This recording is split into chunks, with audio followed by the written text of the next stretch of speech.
Lamentablemente ya no tenemos mucho margen de maniobra y que probablemente va a requerir un esfuerzo mayúsculo.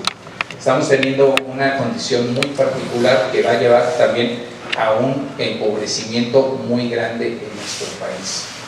Y suena muy grave, muy serio, muy intensas estas palabras, pero esa es la realidad. No estamos aplicando las políticas públicas a nivel nacional para poder subsanar gran parte de la problemática que tenemos en el aspecto de la educación. La siguiente, por favor.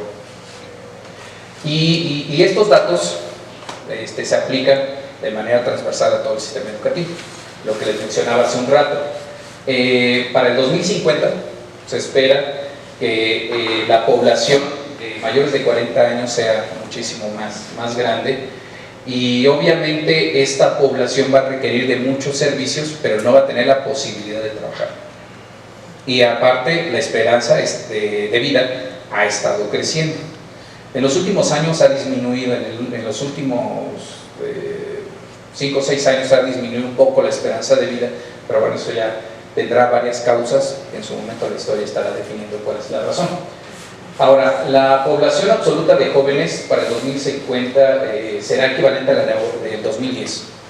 Es algo muy paradójico, es decir, no está creciendo, no va a crecer. Vamos a alcanzar ese crecimiento que les comentaba y va a empezar a disminuir, pero sí se va a estabilizar, y esa parte como tal va a exigir que haya muchos jóvenes que requieran esta parte de la educación, sobre todo para poder mantener las condiciones económicas del país. Lo voy a poner en términos muy particulares. A ver, si la población se hace más grande de edad, vamos a tener más gente pensionada, vamos a tener gente que va a tener que realizar actividades profesionales para poder mantener su nivel de vida, y por el otro lado vamos a tener que gran parte de la fuerza laboral está disminuyendo, al menos en el nivel más productivo. La población es muy productiva a partir de los 20 años hasta por ahí de los 35, 40 años. De ahí empieza a disminuir de manera considerable la capacidad de producción. No significa que no tenga experiencia, o sea, tiene mucha experiencia, pero ya no tiene el mismo ímpetu que se tiene en esos otros momentos. Y esto como tal obviamente exige que la capacidad de generación de riqueza para poder compensar esa diferencia sea mayor, y para tener mayor capacidad de generación de riqueza se requiere mayor formación profesional. Una persona con mayor formación genera mejores resultados que una persona que no tiene esa formación. ¿Sí? Y suena algo muy particular, pero esa es la forma de poder generar dinámicas económicas de beneficio para que todas y todos los integrantes de la sociedad tengamos ciertos beneficios. También se hablaba de un bono demográfico, que por cierto ya se acabó, que no hicimos mucho por aprovechar esta situación. Y el problema de cobertura que mencionamos hace un rato sigue siendo aproximadamente del 30% en este momento. La siguiente, por favor. Esto ya lo estuve comentando hace un momento. Y había lo que se denominaban frases actuales, ¿no? Y cuando las escuchan realmente van a darse cuenta que seguimos dándole vueltas a lo mismo, años tras años tras años y décadas tras décadas. Nuevo modelo educativo, es lo que se planteaba en ese momento. Después se hablaba de autoaprendizaje, espacio común de educación, y la parte de la movilidad, educación por competencias y aprendizaje basado en proyectos. Y seguramente estas frases les son muy comunes porque siguen siendo el reto como tal y no hemos encontrado el mecanismo para poderlo llevar a la realidad. Y no es que nos falte creatividad para hacerlo, es un reto realmente importante, y si revisamos algunas frases de hace alrededor de 100 años, vamos a encontrar elementos, no con las mismas palabras, pero sí hay muchos elementos que se comparten, y en realidad es que el aprendizaje como tal se va modificando, o los procesos de aprendizaje, a la forma en la cual se está llevando a cabo los procesos sociales del momento. Foucault hablaba de que la ciencia se tiene que adaptar precisamente a los discursos del momento, y en realidad el aprendizaje como tal también tiene que irse adaptando de esa misma manera, y es un reto continuo. Entonces estas frases de hace 10 años siguen siendo vigentes y van a ser vigentes seguramente en un rato. Quien diga que con esto se va a dar una solución definitiva a los problemas educativos también está cometiendo un error. La siguiente, por favor.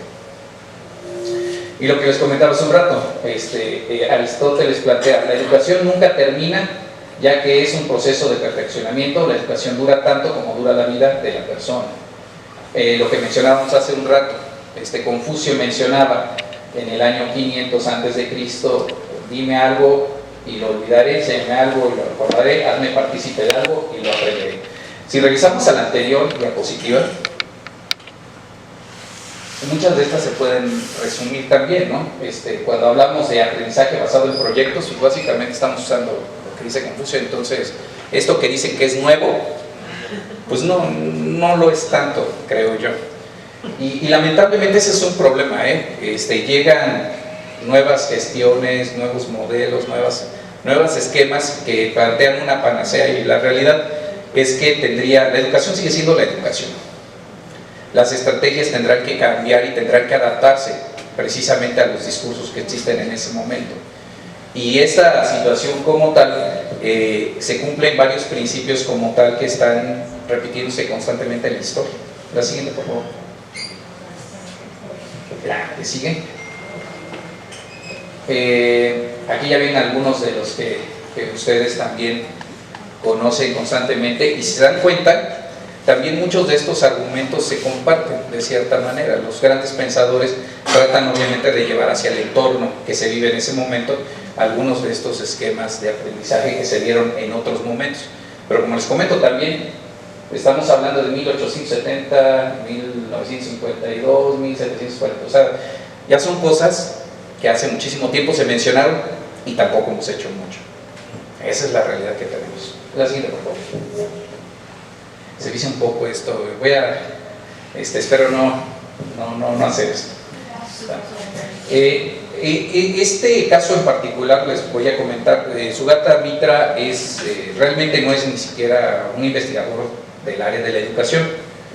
En realidad él está más orientado hacia la parte de la tecnología, particularmente a lo que son los sistemas de asimilación tecnológica, y después entró a algo que es digamos entre las neurociencias y el uso de la tecnología, a partir de unas investigaciones que estuvo realizando en la India. Él planteaba algo muy simple con un experimento que se llamaba el hoyo en la pared, y decía que él podía generar un esquema de autoaprendizaje, básicamente colocando un dispositivo electrónico que era una computadora, y se lo dejaba a los niños, no les enseñaba nada más que ahí está aprendido y usen. Entonces los niños empezaban a jugar, a interactuar, y después de cierto tiempo tenían los conocimientos equivalentes a los fundamentos de una secretaria en el uso de la computadora. Y él planteaba que cuando se quiere aprender algo, se aprende porque lo quieres aprender. De otra manera es muy complicado que se dé ese fenómeno. Y dice, sin embargo, la realidad es que siempre habrá lugares donde puedan tener buenos profesores, y habrá lugares donde normalmente están muy retirados, donde normalmente hay ciertas condiciones que no son favorables, donde se podría llevar. Voy a hablar fuerte, creo que va a ser mejor. En el 2013 salió una revista, se llamaba el artículo el siguiente Steve Jobs. Acababa de fallecer Steve Jobs, y seguramente todas y todos ustedes escucharon hablar de él. Era una influencia muy importante en el desarrollo tecnológico a nivel internacional. El teléfono celular que sacaba se convertía en un fenómeno mundial. Lo mismo algunos otros tipos de dispositivos que fueron generados. Y aquí viene la parte interesante. Esta niña fue la que sacó nivel más alto en la prueba PISA en ese año, y viene una situación particular. Ella vivía en un entorno socioeconómico bastante deprimido, y esto llamó mi atención. En su momento me puse a revisar el artículo en particular, y salía como resultado también que de ese mismo grupo había otros muchachos que habían obtenido un nivel sobresaliente en esa prueba. Entonces no era una cuestión de la niña, era una cuestión de lo que estaba haciendo el profesor. Al revisar lo que estaba haciendo el profesor fue que llegó a su gatamita, bajo esa misma lógica, y empieza a llamarme la atención esta filosofía de que no necesariamente para aprender tenemos que utilizar los métodos tradicionales. Por eso es que empiezo a meterme en este tipo de cuestiones de educación a distancia como una herramienta para la educación. Y como les mencionaban hace un rato, yo estuve como jefe de división del sistema de universidad abierta, donde basamos principalmente todos los esquemas de aprendizaje en plataformas educativas que podemos utilizar. La siguiente, por favor. Y aquí viene una idea que surgió en ese momento. Yo planteaba que la automatización de conocimiento en muchas ocasiones nos lleva a preocuparnos más por el conocimiento en sí que la utilidad que tendrá para una sociedad que sirve para el profesionista. Esto es muy basado en la ideología de Sugatamita. No es obviamente el 100% mi forma de pensar, pero yo lo estoy adoptando como tal, porque estoy convencido de que no se trata tampoco de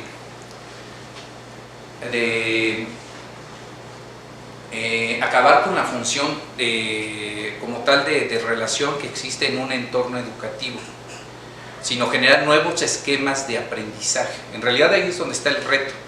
Nosotros estamos utilizando un modelo educativo, un esquema de educación que surgió hace muchísimo tiempo, mucho tiempo. Hablamos que si la educación por competencias, que si el papel del docente, que si la educación centrada, etcétera, etcétera. Pero en realidad como tal todo viene de un proceso donde la educación tuvo que ser masificada, dado las necesidades y los recursos que existían en ese momento. Entonces tendríamos que replantearnos si ese escenario que se tenía en ese momento ha cambiado, y si ha cambiado, cuál es el nuevo papel que tendrá el docente, las escuelas, las universidades, en la formación de las personas. De qué manera podemos sacar el mayor de los provechos, y con esto empezarnos a plantear preguntas distintas a las que nosotros nos estamos planteando en este momento. Actualmente pensamos básicamente en la didáctica, en los esquemas convencionales de organización de los grupos, pero ¿quién nos garantiza que en unos años va a ser igual? O sea, simplemente la pandemia nos vino a cambiar todo. Eso como tal nos movió muchísimo. Algunos estaban mejor preparados que otros para enfrentar ese reto, y los resultados fueron evidentes. Entonces aquí hay que plantear muchas cuestiones. Así, por favor. Esto tiene que ver mucho con... hay algunos esquemas que se están planteando actualmente que hablan de la nueva escuela mexicana, que si los nuevos modelos, que si... Pero como les decía, esto no es nuevo en realidad. Es más, se plantean varios esquemas basados en lo que se determina o se denomina la educación por competencias, o los modelos por competencias. Y en el ámbito, por ejemplo, de la ingeniería, básicamente es copiar mucho del modelo alemán de los 40s, y las condiciones también ya cambiaron. O sea, estamos cometiendo serie de errores que lamentablemente nos van a llevar a tener resultados tal vez limitados desde mi perspectiva. Pero bueno, esto creo que se tiene que resolver tal vez en otros niveles. Nosotros lo que tenemos que hacer es encontrar las mejores herramientas para poder generar los cambios necesarios para tener una mejor educación. Vamos a la siguiente. Y todo esto como tal, si ustedes lo revisan, y como les comentaba, es una presentación de hace más de 10 años, y muchos de estos aspectos siguen siendo vigentes. De hecho, a mí me sorprendió mucho al estar revisando la presentación, porque algunas de las cosas que yo planteaba hace 10 años que podían convertirse en una posible tendencia, ahorita son aspectos reales que existen, o sea, que se están utilizando en diferentes espacios. Y hay una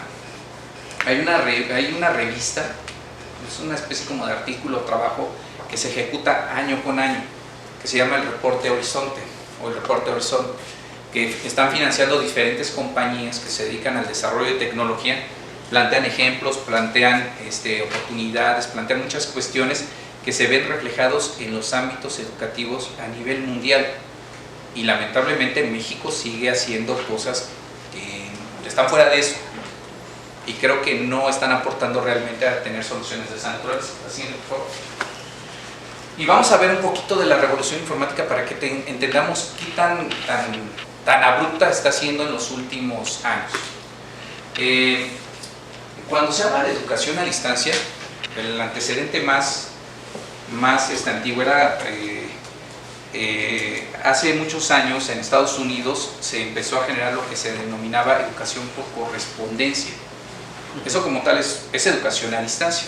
Se mandaban manuales, se mandaba información que la persona se apropiaba y empezaba a leer, y utilizaban pues los libros, ¿no? Como tal. Sin embargo, al empezar a meter nuevos canales de comunicación, se empiezan a generar nuevos esquemas. Por ejemplo, las emisiones de televisión empiezan en 1936, la primera transmisión de televisión, de radio, pero como 15 años antes de eso. Si nos vamos hacia adelante, en 1947 se genera la primera computadora, y en realidad esta computadora como tal lo que buscaba era aprovechar las máquinas para poder realizar cálculos balísticos. Era para disparar y calcular dónde iba a caer un proyectil disparado desde algún lugar. En vez de hacer las cuentas a lápiz, se calculaba con esta computadora. Y para que tengan una idea, ¿no? Esta computadora, la EDVAC, en 1951 ocupaba prácticamente todo el sótano de la Universidad de Pensilvania, y como tal tenía 4 megabytes de memoria. Bueno, era el sótano de un edificio, y pues les pongo ahí 4 megabytes en una memoria mini SD. Sin embargo, ahorita 4 megabytes ya está obsoleto, ¿no? O sea, es para que tengan una idea de qué cambio tan grande está teniendo la tecnología en los últimos años. En los 70s y principios de los 80s empiezan a surgir diferentes computadoras de tipo personal, que algunas personas con muchísimos recursos económicos podían tener.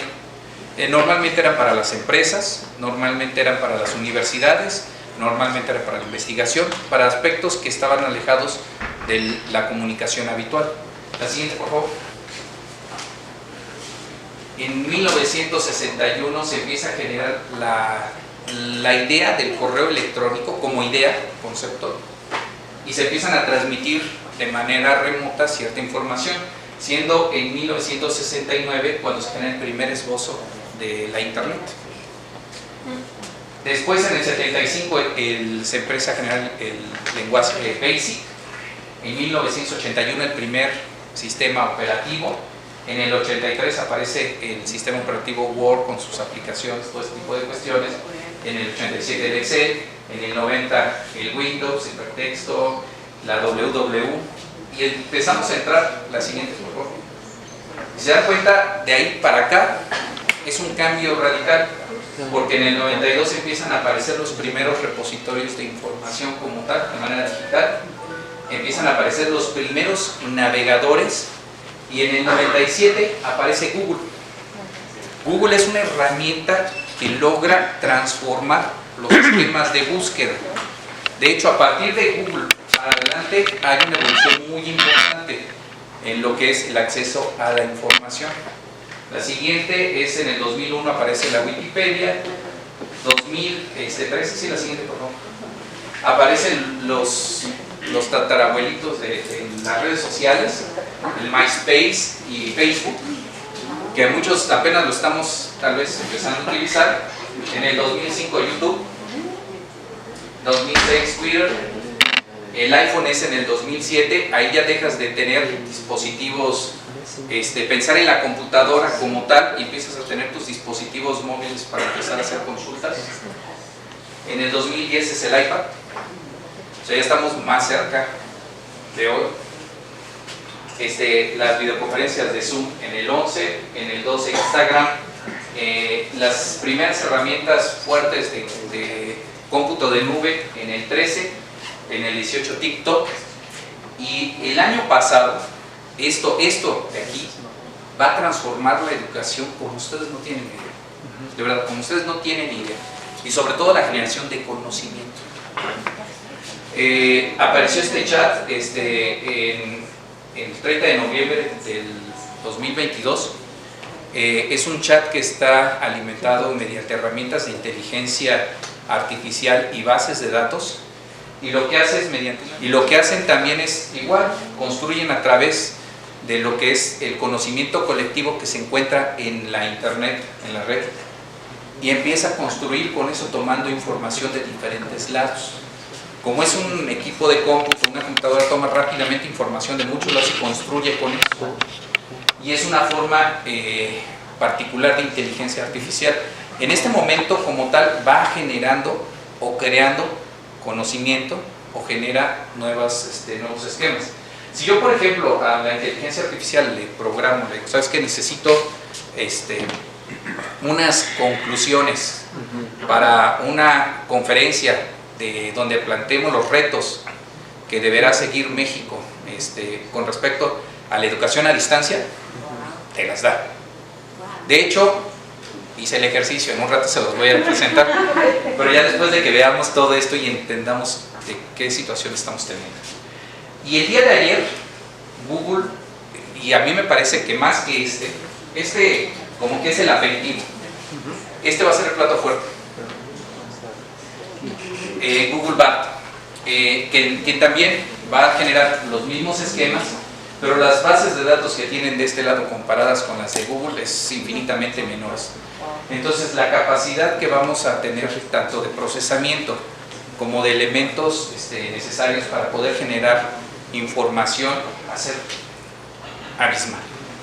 O sea, ya tenemos que plantearnos otro tipo de formas de educar, porque seguimos haciendo lo mismo de llega el profesor, se para al frente, da su clase, llega el recreo, regresa otra vez, seguimos lo mismo, termina la clase, ahí nos vemos al otro día y seguimos con lo mismo.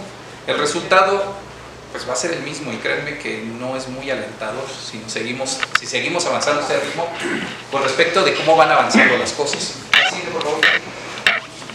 Este es el reporte de versión del año pasado y habla de ciertos elementos como tal que se deben tener para que se van a estar desarrollando y que van asociados a la tecnología como tal.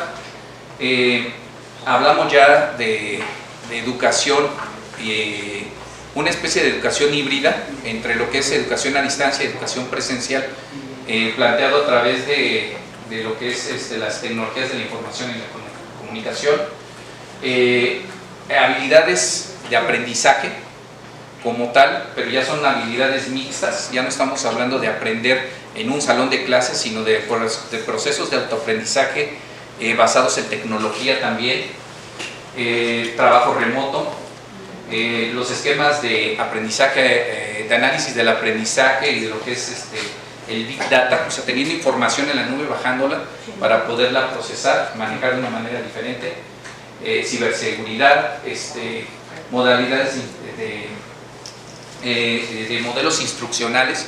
De hecho, es hasta donde tendríamos que estar apuntando, porque el principal problema es que muchos tenemos algo que enseñar, pero no sabemos cómo hacerlo usando la tecnología. Y para eso necesitamos desarrollar habilidades instruccionales para poder establecer ciertos modelos que sean adecuados a las tecnologías. La parte económica, eso es fundamental. Es muchísimo más caro hacer un edificio que hacer una universidad completa en línea. ¿Sí? Y es más flexible en muchos aspectos. Es más sencillo para alguien, por ejemplo, realizar sus estudios de posgrado, maestría o doctorado, utilizando las tecnologías y haciéndolo en línea, que haciéndolo presencial. Eso es algo muy importante en este momento. Y es, como les decía, hacer un edificio, por ejemplo, un terreno aquí cuesta quién sabe cuántos millones, más la construcción del edificio, más contratar a la gente, etcétera, etcétera.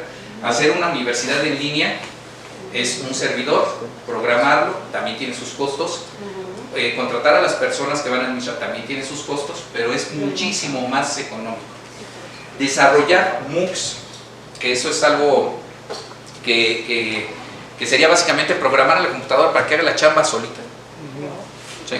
Es caro, pero después de eso puedes agarrar y millones y millones de personas pueden pasar por él y con eso le bajas los costos. O sea, es un reto muy importante que se tiene. Obviamente hay algunos otros elementos que van asociados a los procesos educativos, cuidado ambiental, los esquemas de sustentabilidad, las políticas, en fin, son muchos aspectos, pero digamos que los elementos fundamentales están en la parte superior. La siguiente, por favor. Como tal es el reporte Horizon de hace 12 años, y ahí ya se empezaba a hablar de ciertos elementos tecnológicos y tendencias que deberíamos de seguir. Ya aparecía, por ejemplo, que deberíamos estar utilizando las redes sociales, los espacios de trabajo virtual, lo que es la telefonía celular. Estamos hablando del 2009. Ahora, en aspectos tecnológicos, eso es una cantidad de tiempo enorme. Porque, pon la siguiente. Gracias. Esto son las tendencias que se tendrían que estar llevando hacia ciertos momentos. Las aplicaciones móviles para la enseñanza, los desarrollos para las tabletas electrónicas, los juegos. Este es un elemento muy importante, que ahí es donde yo veo que no se ha hecho absolutamente nada. Si sabemos que los niños, por ejemplo, en ciertas edades son súper aficionados a los videojuegos por los estímulos que les generan, ¿por qué no se hacen videojuegos que le permitan aprender ciertas habilidades matemáticas, de historia, de lectura, y que sea el estímulo como la dinámica del propio videojuego?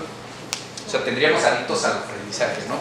Pero bueno, es algo que no está tan explorado, pero bueno, ahí por allá ya empiezan a aparecer algunas cuestiones relacionadas con el Internet de las cosas, situaciones particulares que actualmente ya son una realidad.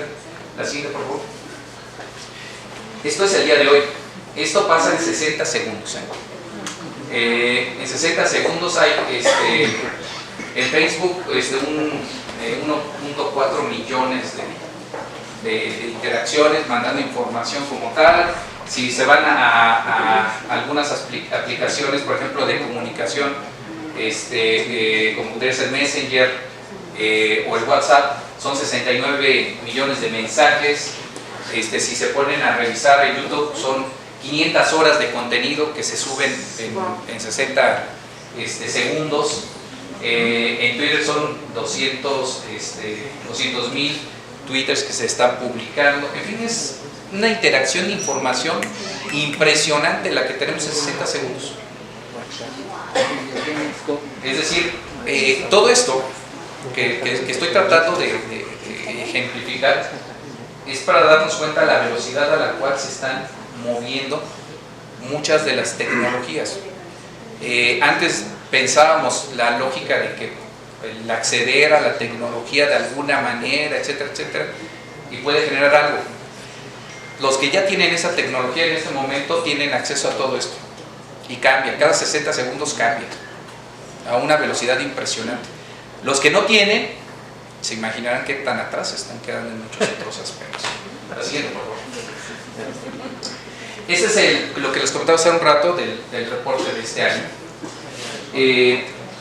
Hablan de que, por ejemplo, ustedes que están formándose día con día, investigando en los aspectos relacionados con la docencia, la pedagogía, el intercambio de conocimiento, imagínense ustedes que con una computadora ya se pueden hacer, o ya se pueden hacer de cierta manera, utilizando inteligencia artificial, diagnósticos y evaluación educativa. Así, tranquilito, le puede uno pedir ahí y la computadora puede hacer este tipo de cuestiones. Hace análisis predictivos para poder estar guiando y acompañando los procesos de formación. Y obviamente los aspectos relacionados con la realidad aumentada, donde se puede tener información adicional que ya en este momento también se están utilizando. Vamos por la siguiente. Por ejemplo, aquí ya, estas ya son cosas que están, lo que mencionamos hace rato es como una especie de conceptos, pero ya como herramientas, ya hay varios ejemplos de este tipo de cosas. O sea, cuando se hizo este reporte en el año pasado, ya había empresas que hacían este tipo de cosas. Por ejemplo, cuando hablamos de realidad aumentada, por ejemplo, ya vienen manuales, de tal forma que yo agarro, le doy aquí y me dice, este es un micrófono de tal marca y funciona de tal manera, entonces ya lo agarras, sí funciona. O sea, para eso se está utilizando la realidad aumentada en los ámbitos educativos. Donde se está desarrollando más es en la parte comercial. Tú vas con tu aplicación y, a ver, mira, aquí venden tal cosa, vamos, te metes. O te manda una alerta. Aquí en esta compañía están ahorita dando un remate de tal cosa. Me interesa, paso. O sea, eso ya lo hace la tecnología en este momento. Ya lo está haciendo. Depende obviamente del nivel de digitalización que se esté utilizando en cada país. Nosotros estamos atrasados, pero ya se hace.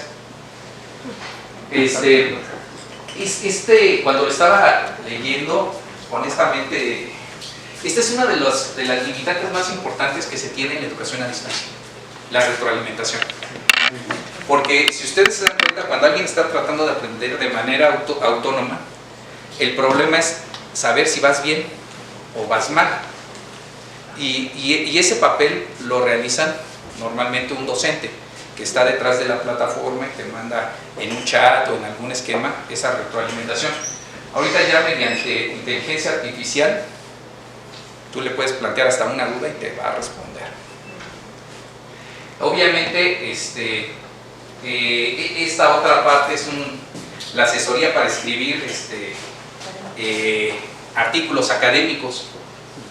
O sea, tú ya agarras y le subes, a ver, califícamelo, ¿no? Está bien, corrígele aquí, corrígele acá. Y esas asesorías son de 24/7, ¿no? O sea, en el momento que quieres, te asesoran.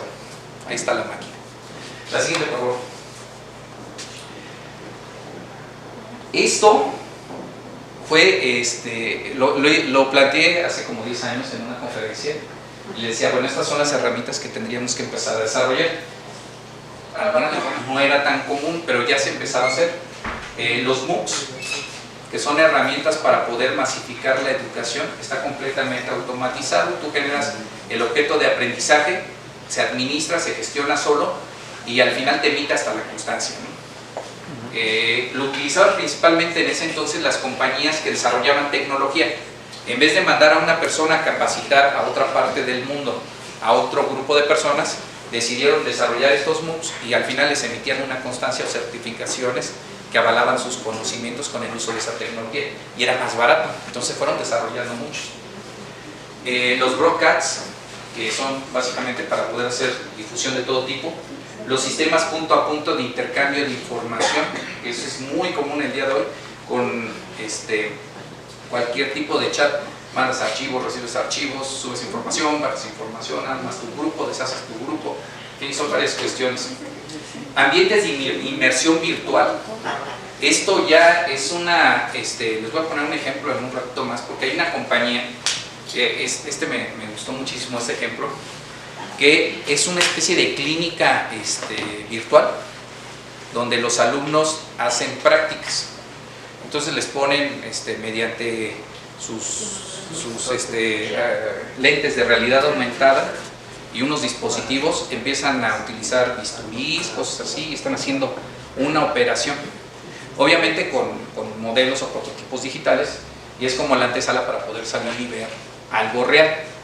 Pero ya se está haciendo, o sea, está esa situación ya utilizándose de manera constante. Cómputo en la nube y dispositivos móviles, pues obviamente ya está rebasado, ¿no? En ese entonces decían que teníamos 10 años de retraso tecnológico con respecto a la educación. Yo creo que seguimos igual, si no es que hasta un poquito más. Porque cuando tuvimos que avanzar fuerte por la pandemia y utilizar estas tecnologías, esto hicieron todos en el mundo, ¿eh? O sea, todos se movieron de manera uniforme hacia adelante. Y nosotros seguimos igual. Esa es la realidad. La siguiente, por favor. Aquí hay una cuestión muy particular, que es el problema que en realidad se ha tenido que buscar cómo resolver. Esto es lo que también les corresponde también a las personas que están investigando en el aspecto de la educación como tal. Tiene que ver mucho con la neurociencia, con la psicología, la forma en la cual aprendemos, en fin. El Internet, cuando surgió solamente como un elemento informativo. O sea, si ustedes revisan las páginas de Internet de hace 20 años, era muy parecido a cualquier tipo de revista impresa. ¿Sí? O sea, agarrabas una revista impresa y es igual a esto, era igual. ¿Por qué razón? Porque nosotros no conocíamos otra forma distinta de difundir o compartir la información o el conocimiento. Entonces tratábamos de hacer lo mismo que conocíamos en ese momento. Sin embargo, tuvo una evolución hacia los esquemas participativos, las redes sociales, el Internet 2.0, es de allá para acá y de aquí para allá, en ambas direcciones. Y esto como tal nos podría llevar a un esquema de educación activa. El de arriba es la estructura que se usa y lamentablemente es ahí donde estamos tratando de seguir trabajando en la educación a distancia, en un esquema informativo. ¿Cuál es la razón? Pues seguimos repitiendo patrones. O sea, a ver, cuando hablábamos hace rato de la educación a distancia, mencionábamos que surge con los manualitos que le hacían llegar a las personas para que se pudieran inscribir en su casita y después llegaran y aplicaran un examen. Cámbienlo a una computadora en vez de un manualito a un libro. Ahí tenemos lo que estamos haciendo como educación a distancia. Y el camino que ha seguido el Internet y que lo ha hecho exitoso y que esto está volviendo es por acá, por los esquemas activos, la interacción. Si no hay interacción, no funciona. O sea, es un error lo que estamos haciendo así, o sea, pero se está haciendo a nivel también mundial, muchos lo aplican igual. Pero bueno, vamos al siguiente. Algunos sí conocen este sello, ¿no?, de esta universidad, tal vez la más grande del mundo. ¿Y qué creen? Su modelo como tal todavía sigue basado en el esquema de interacción del estudiante. En unos años más, casi se los puedo garantizar, en el centro va a quedar la inteligencia artificial y el estudiante va a estar girando alrededor, igual que los contenidos, los docentes de la institución, todo esto. Es un cambio muy particular. La siguiente. De hecho, en ese entonces yo planteaba que los modelos de educación, para que pudiesen funcionar, por ejemplo, para la ingeniería tiene que ver mucho con la práctica, con el saber hacer. Implicaba, obviamente, una plataforma donde vamos a tener dos tipos de modelos, una etapa de tipo informativa, una de tipo participativa, y la participativa tendría que estar en esquemas presenciales. La realidad es que ahorita con la tecnología que tenemos ya ni siquiera esto tendría que ser de tipo presencial, también se podría dar a distancia. Pero bueno, esto nos daría como resultado modelos semipresenciales, y para poderlos masificar tendríamos que estar hablando de un esquema tipo MOOCs que puedan masificar los esquemas de información de carácter informativo y aplicar con algunos otros espacios donde puedan llevar a cabo la práctica. Este es un modelo mixto como tal. A mí me parece que por ahí puede masificarse la educación. Ustedes imagínense esto llevado a otro tipo de nivel educativo, no sé, en una primaria, una secundaria, algún esquema bien diseñado, porque ahí es donde está la parte importante. En eso, aunque está en letras chiquitas, no significa que no sea. El diseño instruccional.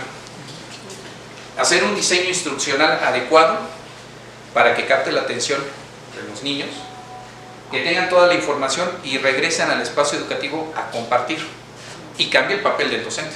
Claro. Ya no es el, a ver niños, pongan atención, no, a ver, vamos a discutir, vamos a intercambiar, vamos a hacer un esquema que permita avanzar más. ¿Puede funcionar? Seguramente. ¿Tendrá sus limitantes? Como todo, actualmente con la pandemia, les voy a poner un ejemplo. Como escucharon hace un rato, yo di clases en la maestría de alta dirección de la Facultad de Química. Esta maestría como tal es distinta a algunas otras que se generaron dentro de la universidad por el objetivo que pretende. La maestría en alta dirección se generó para capacitar a directivos de empresas. Entonces ellos ya tienen cierto nivel de conocimiento y se utilizó el modelo de la Universidad del Negocio, el máster de negocios que utiliza la Universidad de Harvard, que es el modelo del caso. Se les da información a los estudiantes, ellos la trabajan en su casa, llegan a una sesión donde intercambian la información por grupos y después en una sesión plenaria. Eso en plataformas funciona de maravilla, pero solamente en cierto tipo de materias. Hay materias que no funcionan. Utilicé el mismo modelo para darles clases a mis alumnos de ingeniería en la maestría de ingeniería de sistemas. Profesor, regresa como estábamos antes. Y los de la Facultad de Química usamos ese mismo modelo para dar una materia también de carácter administrativo en la licenciatura. Y no les miento, los alumnos, la clase de por sí era pesada, ¿no? Empezaba a las 8 de la mañana y tenía que terminar a las 12 del día. En una ocasión, porque en esa sesión me tocó participar a mí, ya eran las 3 de la tarde y no paraban los chamacos todavía. Querían seguir preguntando, seguir participando y ya pues tenía hambre, ¿no? Teníamos que retirar, teníamos que cortarle. Bueno, el buscar estos esquemas pueden ser bastante interesantes, pero dependerá la adaptación al nivel educativo correspondiente. La siguiente. Hace 10 años, yo usé esa diapositiva, esa la puse. Era lo que yo pensaba que podía ser la educación. Tener algunos dispositivos que pudiesen conectarse a algunos elementos periféricos y llevar a cabo esquemas de realidad aumentada, donde pudieses tener espacios virtuales de aprendizaje. La siguiente, por favor. Y yo, mis sueños guajiros, ¿no? Era que a lo mejor podía haber una universidad donde podías moverte con avatares dentro de un entorno virtual. Esta imagen de abajo, por ejemplo, es de una plataforma que se llamaba Second Life, que permitía hacer interacciones sociales. Tú podías conectarte, interactuar en el ambiente de inmersión y platicar. Y pues igual que podrías platicar, podrías tener educación, ¿no? Y ponía como ejemplo porque así me lo imaginaba, ¿no? Que te pudieses poner algunos mecanismos tipo, te generara un avatar tipo la película de Tron, ¿no? Donde estás ahí interactuando, ves un rostro, ves algo y estás intercambiando información. La siguiente, por favor. Esto ya se está haciendo y esto es comercial, ¿eh? O sea, ni siquiera es algo así experimental. Ya hay una compañía que te vende este tipo de aplicaciones donde los alumnos están en un salón de clases virtual, todos están interconectados, allá tienes al profesor y el profesor está dando su clase. Y la parte más interesante es que tiene como asistente a inteligencia artificial, entonces el profesor puede agarrar, ir desarrollando ideas y le ayuda la computadora a ir ilustrando. La siguiente, por favor. Estos ya son ejemplos que se estaban haciendo en ese entonces. Estamos hablando así todavía los modelos cuadraditos que eran campus virtuales. Algunos estaban en Second Life. En México se empezó a hacer esto en un laboratorio de ingeniería como tal. La siguiente, por favor. Este es lo que les comentaba hace rato. Es de la Universidad de Purdue. Les dan, es un esquema de aplicación. Si ustedes revisan el reporte horizontal que les comento, se meten, le dan ahí información y les aparecen todas estas ligas a los sitios, sus lentes de realidad virtual, con algunos otros dispositivos, y están ahí haciendo cortes, haciendo cosas como tal, con un cuerpo digital. La siguiente, por favor. Esa es una noticia que salió el año pasado de una universidad, no es la única, obviamente lo están haciendo varias, pero lo puse como ejemplo porque se ve muy claramente lo que les decía hace un rato. Ya tenemos, esto es en el metaverso. El metaverso brinda una serie de oportunidades bastante interesantes, y si los aspectos educativos no empiezan a estudiar este tipo de circunstancias, también nos vamos a quedar fuera otra vez porque vemos pasar las oportunidades y no las distinguimos, ¿no? Pero se dan cuenta, están las personas interactuando, tienen un pizarrón, están identificables, y un profesor, como si fuera un salón de clases normal, nada más que en el metaverso. Adelante. Esta es lo que en ese entonces veía como perspectivas, los retos que se tendrían que resolver. Extender la infraestructura de telecomunicaciones sigue siendo el mismo reto, lamentablemente. Ahorita viene un cambio muy importante en tecnología, seguramente han escuchado hablar de la 5G. Gran parte de los problemas que existieron el año pasado, si recuerdan, sacaron de circulación los teléfonos de Huawei y todo este tipo de cosas, se hizo el escándalo, y que si iban a vender en Estados Unidos, que el sistema operativo, etcétera, etcétera. Bueno, en realidad, el único fabricante a nivel internacional que tiene la capacidad de generar los dispositivos suficientes para la demanda que se va a tener basado en 5G es Huawei. Por esa razón, pues tenían que hacerlo a un lado, o al menos detenerlo en lo que las fábricas de Estados Unidos podrían desarrollar la tecnología suficiente para poderlos alcanzar. Y ese es como un ejemplo. El 5G, ¿qué implica? Un aumento en la velocidad de transferencia de información y el número de dispositivos que se puede conectar a una sola antena. Podemos tener 10 veces más dispositivos a una velocidad muchísimo más alta. Eso va a implicar poner muchas más antenas por muchos lados, pero ahí está, ¿no? Eso va a ser, y dentro de poco tiempo. Fomentar el uso de las tecnologías de la información y comunicación en el sector educativo. Díganme necio, pero eso es algo que yo considero que debería estar. Favorecer el desarrollo de plataformas bajo un enfoque que genere un aprendizaje significativo. Y finalmente apostar por las nuevas tecnologías de la información y la comunicación. La siguiente, por favor. Según la inteligencia artificial, esta consulta la hicimos hace un rato, son 5 rubros: accesibilidad, calidad de educación, interacción social, evaluación y adaptación tecnológica, que fue lo que estábamos comentando hace un rato, con otras palabras. Lo voy a leer así como lo aventó la inteligencia artificial. Vamos a ver qué tan coherente es lo que dice, ¿no? La pregunta fue: ¿cuáles serían los 5 retos para la educación a distancia en México? 1. Accesibilidad. Asegurar que todos los estudiantes tengan acceso a la tecnología y al internet necesarias para participar en la educación a distancia, especialmente en zonas rurales o de bajos ingresos. 2. Calidad de la educación.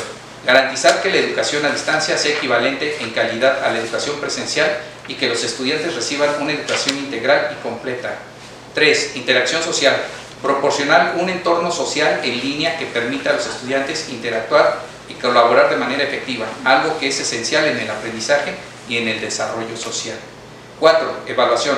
Establecer un sistema de evaluación justo y efectivo que garantice que los estudiantes están aprendiendo y progresando en su educación a distancia. Y 5. Adaptación a la tecnología. Capacitar a los profesores y estudiantes para que puedan usar eficazmente la tecnología y adaptarse a los nuevos medios de enseñanza y aprendizaje. Esto lo de la computadora. Yo tuve que investigar un rato para llegar a esto, y esto nada más es hacerle la pregunta. El cambio y el reto es muy importante. Y al final, como les decía, vamos a regresar siempre a hacernos las preguntas esenciales, y eso cambia. Por eso es que empecé primero con la diapositiva con la que íbamos a cerrar. La siguiente. Las enseñanzas orales deben acomodarse a los hábitos de los oyentes. Y si los hábitos implican tecnología, pues tendría que estar involucrada como tal. Dime algo y lo olvidaré, enséñame algo y lo recordaré, hazme partícipe de algo y lo aprenderé. De mi parte sería todo, muchísimas gracias. Es un aspecto económico, punto. O sea, a veces queremos pensar bajo la lógica utópica de que todo es accesible, con creatividad, con muchas ganas. O sea, hay muchas cosas que dependen de aspectos estrictamente económicos. Y esto lamentablemente genera una brecha cada vez mayor entre los países que tienen los recursos con los países que no tienen los recursos. Eso es algo muy importante. La brecha tecnológica, desde mi perspectiva, sí creo que con las políticas educativas que se están siguiendo se va a hacer más grave. O sea, lamentablemente ese es el problema. Tendríamos que estar pensando en un esquema de educación de vanguardia. A ver, tampoco son la panacea las tecnologías de la información y la comunicación para el uso docente. No son la panacea. No resuelven todos los problemas, pero sí pueden ser una muy buena herramienta. Si nosotros revisamos actualmente en el uso de los celulares, prácticamente, al menos en las zonas urbanas, el 90% de los jóvenes tienen acceso a dispositivos electrónicos. Ok, si tú ya sabes que esto es una herramienta que está aportando una buena cantidad de jóvenes, lo que tienes que hacer es desarrollar herramientas para esto que ya tienen. Implicará obviamente el desarrollo de plataformas, garantizar el acceso. El acceso al internet es un derecho humano, quiero comentar. ¿Qué significa esto? Al ser un derecho humano, el Estado está obligado a proporcionarlo. En México es un negocio, a mí me queda claro. O sea, te dicen, sí hay internet en los parques, o vas caminando por la calle y se conecta tu teléfono celular a la internet. El problema es que cuando se conecta, pues nunca descarga nada porque el ancho de banda pues, no da para nada. Entonces ahí hay cosas que se tienen que resolver desde el punto de vista técnico. Pero se podrían desarrollar mediante alianzas, mediante inversión del Estado, este tipo de materiales y dejar de invertir en otras cosas que no dan resultados. Honestamente creo que hay mucho del gasto que se está invirtiendo de manera inadecuada y pensando bajo la lógica de que vamos a recortarle acá, vamos a recortarle acá, con eso vamos a lograr cosas distintas, tampoco funciona. Pero es un aspecto también hasta de filosofía en varios aspectos, y la verdad es que va a sonar fuerte, ¿no? Pero la verdad es que deberíamos evitar que la política interfiriera en los procesos educativos. Esa es mi percepción, ya lo dije, ya quedó grabado, bórrenlo. Pero esa es la realidad. Esa es la realidad. Tendríamos que buscar de qué manera los países que tienen mayores tasas de desarrollo lo apalancan en los procesos educativos. Y revisen ingreso per cápita y vean cómo está la calidad educativa de esos países. Y eso sí, cobran tasas de impuestos casi del 50%, pero el gasto es adecuado. Nosotros es mucho menos, pero bueno, sí, la verdad es que sí, para nosotros sí. Pero hay muchos informales, ¿no? Entonces en realidad las tasas con respecto al Producto Interno Bruto son muy bajas, pero también el gasto que se hace tampoco es lo más real posible. Pero eso es otra cuestión también desde el ámbito del político. No me quiero meter tanto en eso, pero sí, la brecha seguramente se va a seguir haciendo más grande. Se tienen que implementar herramientas que puedan ser desarrolladas a lo mejor de manera colectiva para solución de todas y de todos, y de esa manera abatir costos. Porque lo que les comentaba hace rato, es más fácil agarrar y hacer una universidad en línea bien hecha que construir los edificios. El problema es de que tampoco hay mucha experiencia en eso. Esa es la realidad. ¿Alguna otra pregunta? Adelante. Hola, buenas tardes. Buenas tardes. En el sentido de este hombre que hizo el hoyo con el ordenador, creo que él no estaba metido en materia educativa. No. Pero era un hombre curioso. Y aquí la pregunta es si el Estado fue y abrió el hoyo. La pregunta es si el Estado fue y le dio el ordenador. La pregunta es si el Estado fue y le pagó por la información tan valiosa que obtuvo.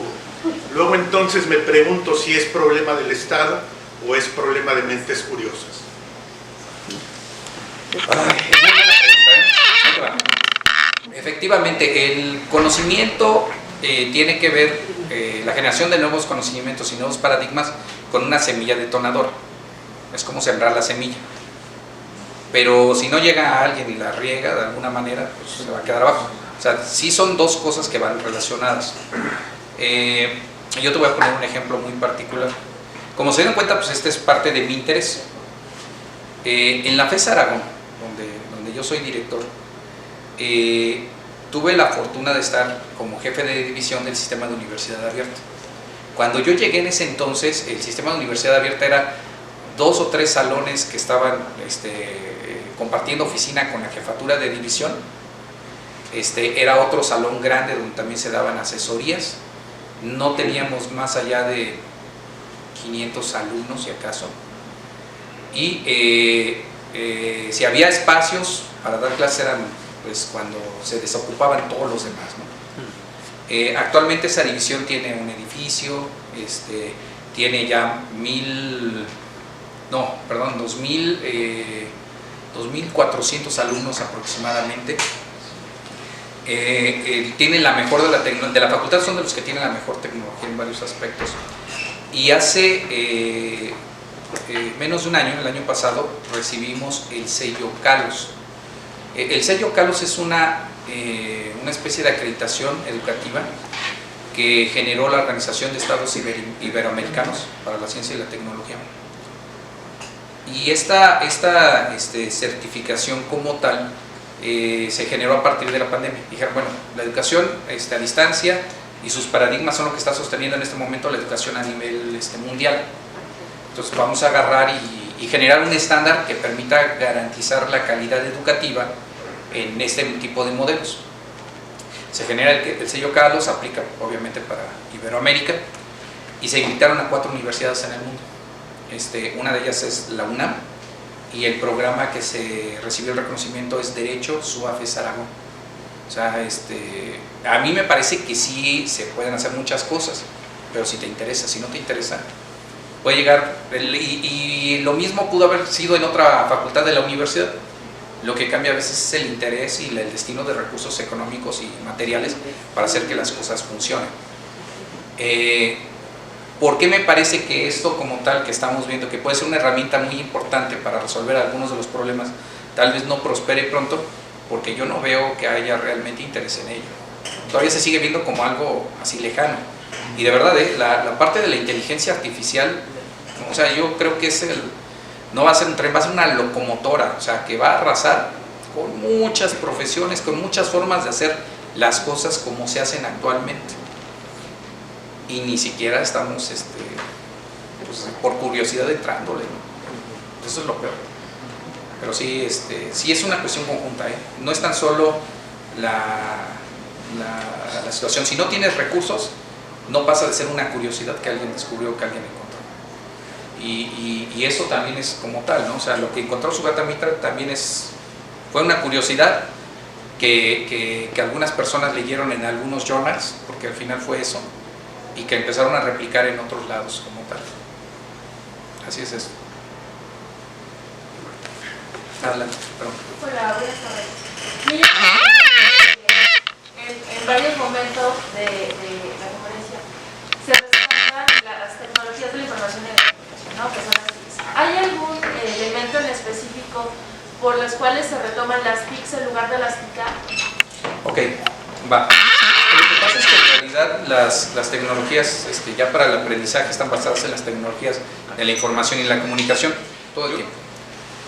Pero las tecnologías de la información y la comunicación avanzan más rápido. Esa es la realidad. Ahorita todavía seguimos trabajando que si Moodle, que si Chamilo, que si... O sea, esa es la realidad. En algunos de los casos, utilizando algunas tecnologías abiertas, como podría ser Google Classroom, cosas de ese por el estilo. Pero hasta ahí es donde estamos yendo en la educación a distancia, desde el punto de vista formal. Pero si tú lo ves desde lo que está sucediendo en otros ámbitos, pues no se están apoyando en eso, se están apoyando en otro tipo de tecnologías, que son tecnologías también abiertas, pero que van avanzando más rápido. O sea, es más fácil ahorita compartir a través de un chat de WhatsApp un archivo electrónico que compartirlo a través de una plataforma como podría ser Moodle. ¿Por qué? Porque tienes que subir, programar, mandar el mensajito. O sea, ahí es donde está realmente el problema. Y también tiene que ver que Moodle, todas estas son plataformas abiertas que se van alimentando de desarrollos abiertos, de la buena voluntad de la gente. Del otro lado hay presupuesto para invertirle y desarrollar, porque si no lo hacen, se quedan atrás. Y al final la plataforma, como podrían ser las TIC, terminan siendo un canal de comunicación. Y lo único que estamos haciendo es adaptarnos a ese canal de comunicación con las herramientas que tienen. Pero no significa que no están vinculadas en realidad. La diferencia radical sería, por ejemplo, que las TIC avanzan más lento que las TIC. Pues sí. Sí, porque en realidad, mira, a ver, ahí te va. Las tecnologías de la información aplicadas hacia el conocimiento, la apropiación del conocimiento como tal, es básicamente tropicalizar las TICs hacia ciertos ámbitos. Si las otras avanzan rápido, estas van a avanzar, pero van a estar condenadas a ir detrás, hasta que estas traten de definir su propio rumbo para no ir detrás de eso. Ahí es donde pueden cambiar las cosas. En realidad es eso, por esa razón. Vale, gracias. Pero es muy válido el planteamiento. En realidad es nada más el uso que le des. Sí, en realidad la tecnología sigue siendo el medio, va a ser el medio. ¿Qué es lo que está pasando? A ver, para que tengamos una idea, y quiero que quede ahí esta parte muy clara. Hay un concepto muy particular que se está dando en la ingeniería que nos puede generar un marco de referencia a lo que puede pasar en la educación. Cuando se genera la primera revolución industrial, básicamente lo que se buscó es masificar los procesos de producción de tal manera que entra el concepto de fábrica como tal, y en la fábrica se empiezan a desarrollar todas estas situaciones. Ese concepto ha venido evolucionando. Bueno, al igual en la educación se genera un concepto de escuela, donde nosotros tenemos un paradigma de que lo que es un profesor, lo que es un alumno, lo que son las clases, lo que es la educación, etcétera, etcétera. Esto va a cambiar con el uso de las tecnologías y el involucramiento de varios aspectos tecnológicos, seguro. Eso es seguro. Así como ha venido cambiando esta otra parte. Ahorita estamos ya en la cuarta revolución industrial. La cuarta revolución industrial, por ejemplo, nos permite, yo puedo diseñar una pieza, por ejemplo, para un vehículo en una parte del mundo, yo la requiero en otra parte, llego y hago la solicitud del plano, me lo imprimen en una impresora de manufactura aditiva, me genera mi pieza y yo ya la tengo físicamente. O sea, ya ni siquiera tuvieron que fabricarlo en algún lugar allá, no, ya fabrica la computadora aquí en la esquina de mi casa. Así va a ser, en unos añitos más así vamos a estar en esos niveles. Que si quiero una herramienta, que si quiero algo, va a poder hacerse este tipo de cuestiones. Eso no quita la existencia de una necesidad, eso no quita las necesidades físicas del ser humano. Simplemente el ser humano en esa época, a la fecha, se transformó. En ese entonces se decía, bueno, es que van a desaparecer tantos obreros con el uso de las máquinas. Y sí, efectivamente desaparecieron ciertos puestos de trabajo, se transformaron y se convirtieron en otro tipo de atención de necesidades. Surgen los servicios, surgen otras cuestiones. Lo mismo va a suceder. Van a cambiar los conceptos educativos y vamos a tener nuevas necesidades donde el ser humano va a tener la posibilidad de aportar y generar esa situación. El problema serio, y ese es el riesgo que yo sí observo, la inteligencia artificial puede llegar un momento en el cual empiece a desplazar cierto tipo de funciones que son exclusivas del ser humano. Si tú ahorita le dices a la computadora, hazme un cuadro de un animal viendo un atardecer y tomándose una limonada. Busca, hace algo y te genera algo único, creativo, etcétera, etcétera. Entonces, ahí es donde puede radicar algunas problemáticas que son más de carácter ético y de carácter moral. O sea, es un dilema, ¿eh? Puede ser un arma para bien o para mal, igual que cualquier tipo de tecnología, ¿eh? O sea, la energía nuclear, por ejemplo, puede usarse para muchas cosas buenas o para acabar con ciudades, ¿no? Como se ha demostrado en la historia, y depende del ser humano la adaptación adecuada de esa tecnología. Es una pregunta muy provocadora. Muy provocadora. Sí, muchas gracias. ¿Alguien más? ¿Alguien más? Adelante. Pues yo solamente quiero hacer una acotación en términos de la importancia de la vinculación entre la política y la educación, porque de manera totalmente contraria pienso que no deben estar divorciadas.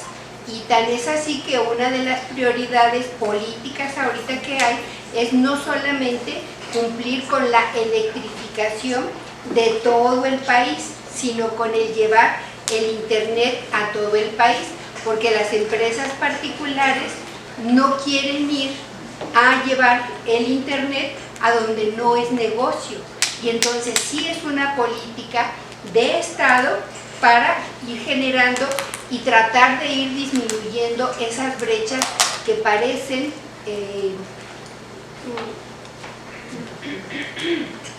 imposibles de poder cerrar. Sí. Cuando hice el comentario va más encaminado a que las decisiones políticas no estén por encima de las decisiones educativas, al menos en el entorno educativo. Sí hay un rezago social muy importante en nuestro país, o hay una diferencial muy importante entre las zonas urbanas y las zonas rurales, es innegable. Hay una condición muy importante también de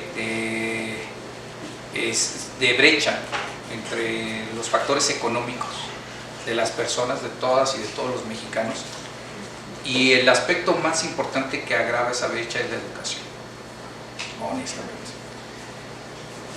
Yo, mi planteamiento más, más personal, más que estar preocupados por acercar ciertos programas de becas, tendríamos que estar más preocupados por acceder a ciertos niveles del conocimiento que después permitan tener resultados distintos. Y lo voy a poner desde esta perspectiva. En mi facultad, la FES Aragón,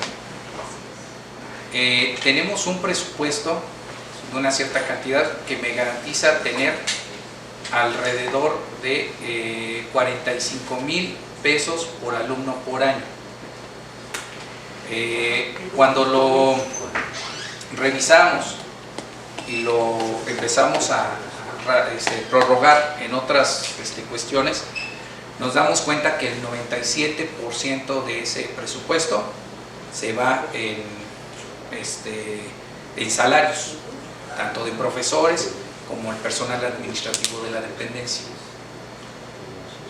Y después, cuando reviso, me doy cuenta que ya dividiéndolo por día, tengo alrededor de 4 pesos por día por alumno para hacer cosas distintas. Todo lo que platicamos es eso, 4 pesos por la UNAM. Imagínense lo que está pasando en otras escuelas.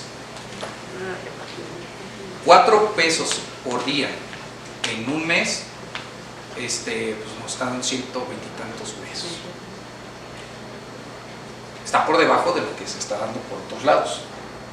Probablemente, no digo que no sea necesario esa parte para resolver otro tipo de problemas como son alimentación o son adicionales. Creo que la estrategia de yo repartir dinero tampoco es tan acertada. Así me parece. Se tienen que generar los canales adecuados para generar posibilidades distintas. O sea, estamos resolviendo el problema de una manera tradicional. lo voy a dejar en ese sentido. Necesitamos plantear cosas distintas que nos permitan tener resultados distintos. Y ese es el reto como tal. Y sí nos lleva a una cuestión de analizar, ¿no? O sea, ver si un alumno te llega con problemas de desnutrición, ¿va a aprender? Pues claro que no va a aprender. Eso me queda completamente claro. Si una persona está más preocupada por qué va a comer el día de hoy, que por tratar de planear el futuro, pues nada más va a estar concentrado en el vivir el día de hoy. El problema es que también, lamentablemente, estamos tomando decisiones en ese mismo nivel como país. Se necesita una planeación más adecuada que vaya independiente, y así me parece, de políticas de partidos políticos y de políticas de ideologías específicas por sexenio o por periodo. Los países que han salido adelante son políticas que se van generando para varios sexenios. O sea, es como decir, tal vez sería el concepto más entendible, ¿no? Nos tenemos que poner de acuerdo en lo importante. Y ya después todo lo demás nos podemos pelear, por si lo queremos de un color o lo queremos de otro color. Y mientras nosotros estamos pensando en que si la educación con ciertos paradigmas, en otros lados se están planteando otro tipo de cuestiones. Lo que necesitamos saber es si eso va a generar una brecha mayor o realmente va a dar salida hacia los problemas, hacia el futuro. Es algo muy importante. No podemos pensar que el dinero no es necesario para resolver problemas. Sí, es muy necesario. No podemos pensar que el Estado va a actuar como tutor de todos. Eso es un error que estamos cometiendo como país desde hace muchísimos años. Tampoco podemos pensar que todo el esquema de los problemas educativos que tenemos en este momento lo vamos a resolver de la misma manera como se ha venido resolviendo históricamente, porque tampoco ha dado resultados. Sí tenemos que plantearnos un nuevo paradigma con nuevas ideas basados en ciertos principios, pero sí es muy importante que hagamos algo para que las cosas cambien, porque de que estamos mal, eso seguro, así de simple. La computadora no va a tener razonamiento ético ni un razonamiento moral. O sea, la computadora como tal lo que va a analizar es la información existente y probabilísticamente va a acomodar en secuencias de datos hacia adelante. Y eso no significa generación de nuevo conocimiento. Hay aspectos adicionales como tal. El papel del docente cambia con el tipo de herramienta que tengas. Pretender que la educación no va a cambiar en un futuro es tratar de pensar que todo el tiempo vas a estar usando un pizarrón y un GIS, cosa que de cierta manera ya es obsoleta hasta en este momento, ¿no? O sea, ese es básicamente el planteamiento que he estado haciendo durante toda esta presentación. Y que se tiene que cambiar para beneficio de la sociedad también es importante. Y por eso les decía hace rato, por eso es que me gusta siempre separar la educación y la política. Porque el planteamiento doctrinario que se tenga con respecto a una ideología como tal, siempre nos va a llevar a tomar decisiones en función del marco de referencia que tenemos. Tomar decisiones objetivas implicaría quitar ese sesgo que te genera esta parte dogmática que tienes de este lado y tomar decisiones basado en hechos. Eso sería fabuloso para nuestro país. Y no pensar bajo la lógica de me hicieron o hice.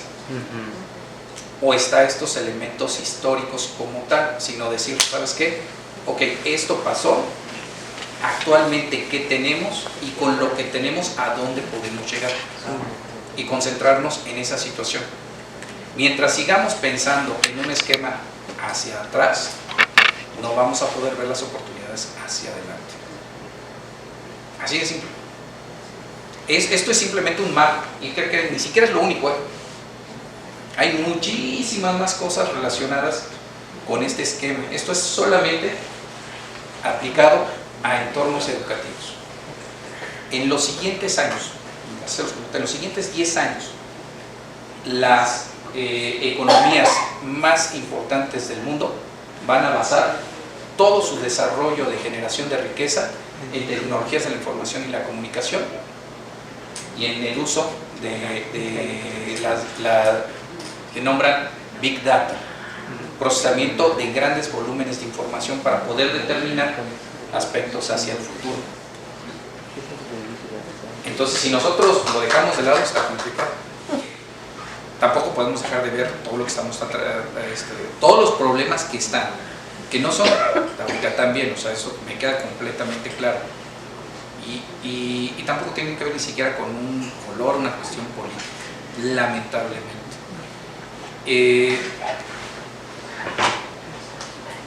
Voy a dejarlo hasta ahí nada más como una herramienta más para no generar mayor controversia. En realidad es adecuarse a lo que comentaba usted, adecuarse a los hábitos de los oyentes. Es eso, precisamente, el utilizar la tecnología como tal se convierte en ese esquema de hábito de comunicación. Y si sobre ese canal tú puedes meter los aspectos educativos, cumple con la función que esperas. Gracias.